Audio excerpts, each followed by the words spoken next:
Everyone else at the thrift store walked right past this. It's huge, it's filthy, and honestly, it's kind of ugly. But I couldn't stop thinking about what it could be. Stick around because this might be the most satisfying glow up I've ever done. I'm Melissa, and this is Craft Crumbs. Thank you for joining me. To give you a better idea of what we're starting with here, I'm going to pull out these panels of glass, and it seems that they're covered with some kind of tissue paper or other material, maybe a napkin. It has small old time print on it, and it's rather beat up. So I'm going to pull all of these out and in a moment remove that.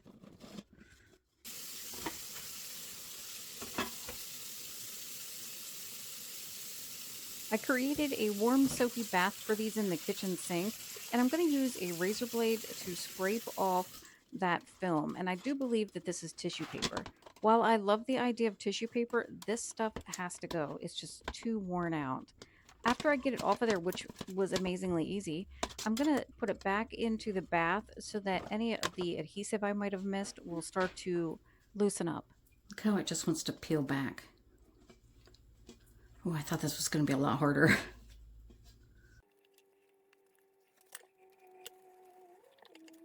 Right here, I'm noticing a piece of the corner was broke off, and I later find that piece of glass in my car.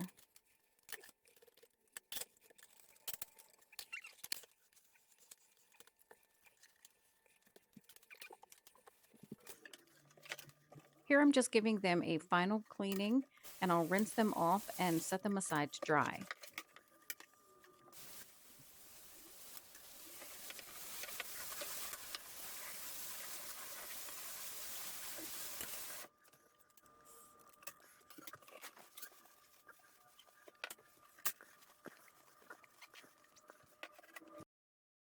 The metal bottom in this lantern is really roughed up. It has paint on it and other markings, and I'm just going to see if I can get it cleaned up. I'll use this Goo Gone latex paint remover. I sprayed it around the edges and let it set for a few minutes, came back to it, and was easily able to scrape the paint off. This made it look so much better.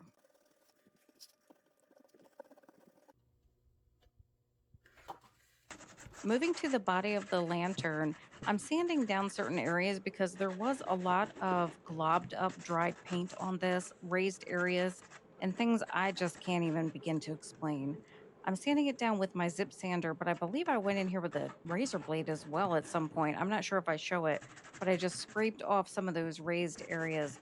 You know how whenever you paint one side of a piece, the paint can drip or run to the other side? If you don't immediately clean it up, it dries in a clump. And I was seeing a lot of that around these windows. I didn't like seeing the lines where the arch was added to the bottom of the lantern. So I'm going in with a little bit of light spackling and filling that in. I just want it to look like one cohesive piece. I did that on both sides of the lantern.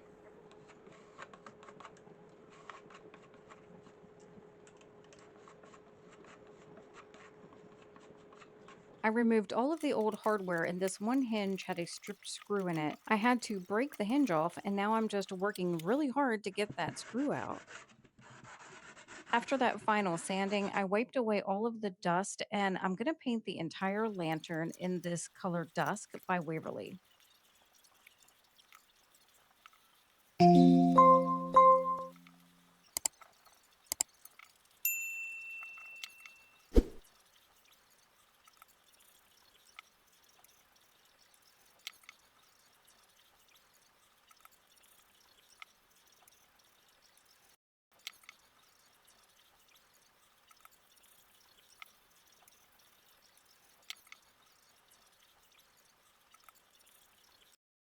Whew, I really had enough of that painting. I sped it up 5 times for you, but it took me a really long time to paint that lantern.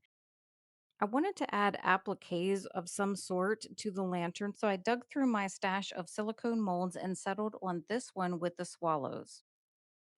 I'm using Dawes air dry clay, and I'll use this rolling pin to smooth it out and then a paint knife to skim off the top layer of the clay. And I'll repeat this a couple of times until I have 4 bird castings. As you can see, I'm not dusting my molds with cornstarch or any other material for that matter. I'm not really sure what the point of that is. I think it's supposed to make them release a lot easier. In my experience, what makes the clay release easily is good quality clay that's been stored properly and it's not dried out. Make sure you're conditioning it in your hands before you place it into the mold. Another thing that makes it easier is just experience. Use your clay molds, use them often, and you'll get the hang of removing them without any additives. I can tell you that cornstarch or any other powdery material is only going to dry the clay much faster than it should and cause cracks in the design. You can do things that slow down the dry time, such as painting the molds before the clay is dry. We're going to do that here in just a minute. Otherwise, it's best to let the clay dry at its natural pace. I have four swallow castings, and I'm going to put the two smaller ones on the front of the drawer, one on each side of the handle. This is wood glue that I'm using. It's Dollar Tree wood glue. You can use any wood glue you would like, and it doesn't even have to be wood glue. Just promise me you won't use hot glue, okay? If you use hot glue, I'll know it. I know everything that happens in this craft space. More importantly, anybody that looks at your finished applique is going to know that you used hot glue. See how I'm smoothing the glue out? You don't have to use your finger like I am. I don't mind the mess. You just want to be sure that you have a smooth, even coat that goes all the way to the edge of the applique.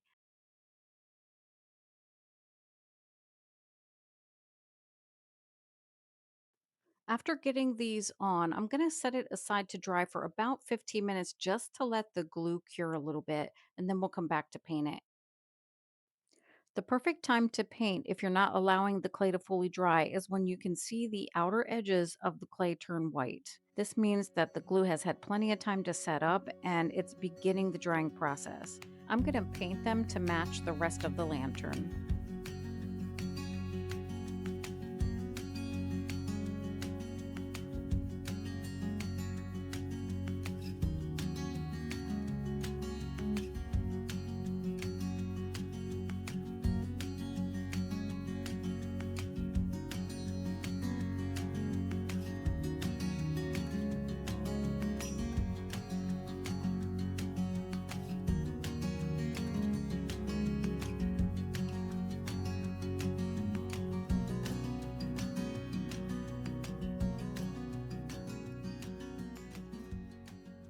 I'm going to use white wax by Waverly to tone down the blue a bit and bring out the detail in the birds. So I'm just applying a generous amount and then I'll wipe it back.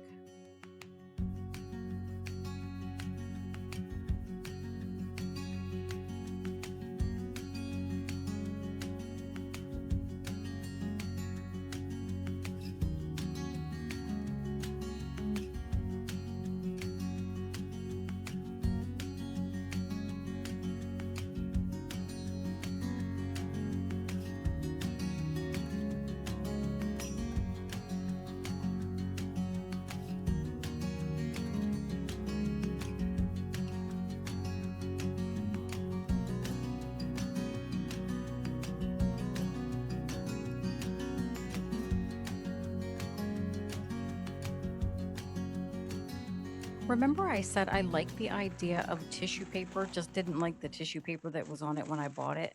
I found this in my stash and it has blues, greens, and coral colors in it, perfect for spring. I cut down a piece to fit each one of these glass panels, and I'm going to use Mod Podge to put it down. I'll smooth out the wrinkles as much as I can with my hands, but then I'll go over it with my mini iron to remove any others.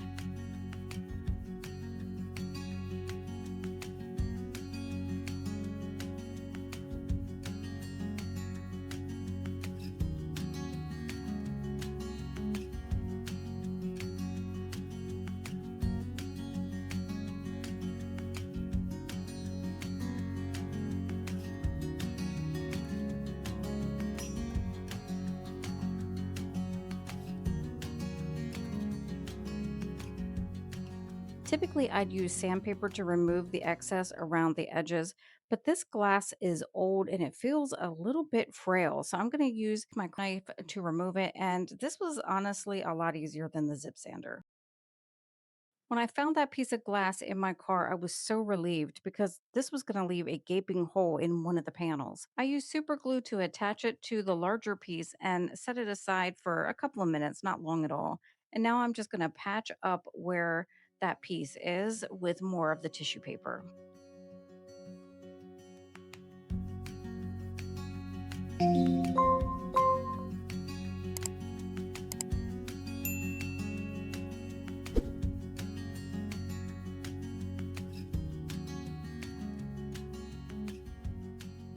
The lantern needed a top, and I found this in my stash. I picked this up in a pack of a few of them from Amazon a while ago.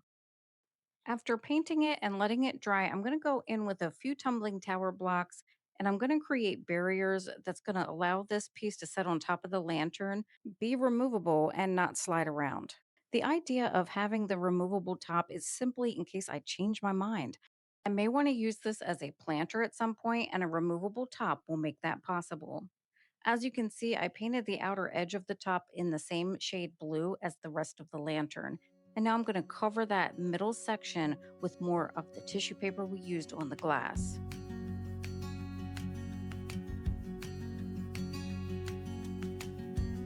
And now I can caress it because there are no wrinkles and I've earned the right to caress it. I'm taking another tumbling tower block and drilling a hole in the middle of it. The drill bit fell out, so that was that. I'm going to glue this to the center so I can attach a hook. But first, I need to finish drilling through the tumbling tower block and puncture just a small portion of the piece underneath. This part is optional. I'm applying wood glue and now I'm going to use my awl to try to locate the hole in the board so it matches up and stick it there. I painted that white as well and coming back and adding a hook. It's nearly time to assemble the lantern, but these hinges and the clasp that I wanted to use from my stash were bronze. I hit it with a little bit of silver metallic paint. The paint took just a few minutes to dry, and now I'm installing them on the lantern door. These hinges are much longer than the ones that were here before, and I love that for us. Look how beautiful they are. Next, I reinstalled the bottom piece of the lantern, and I'm really impressed with how that turned out.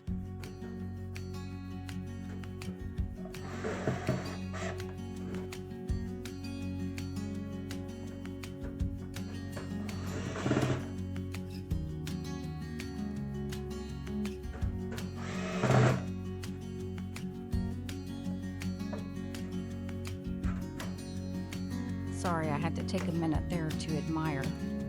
Let's reinstall the glass and other parts.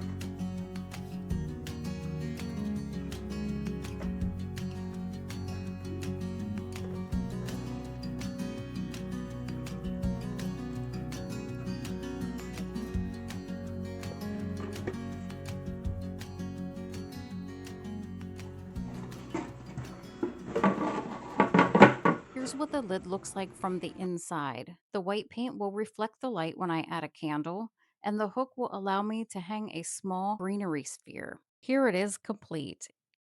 You might wonder why I chose a lantern and then a lantern of this size to bring home from the thrift store and flip for you. I chose it because many times you'll see large abandoned lanterns in the aisles of the thrift store, and with a little bit of love, you can make it your own. From time to time, I enjoy bringing one project videos where I can really show the process. It also allows me to bring additional content outside what I usually deliver. But I want to know what you think about a video with just one project. And what do you think about this lantern transformation? Here's a side by side comparison of the before and after. Just look at the beautiful glow behind the tissue paper. Thank you for watching and staying until the end. Go down into the comments and show some love for this video if you appreciate it. Give it a thumbs up, comment, and subscribe if you haven't. Until next time, my friend, don't forget to craft what you love.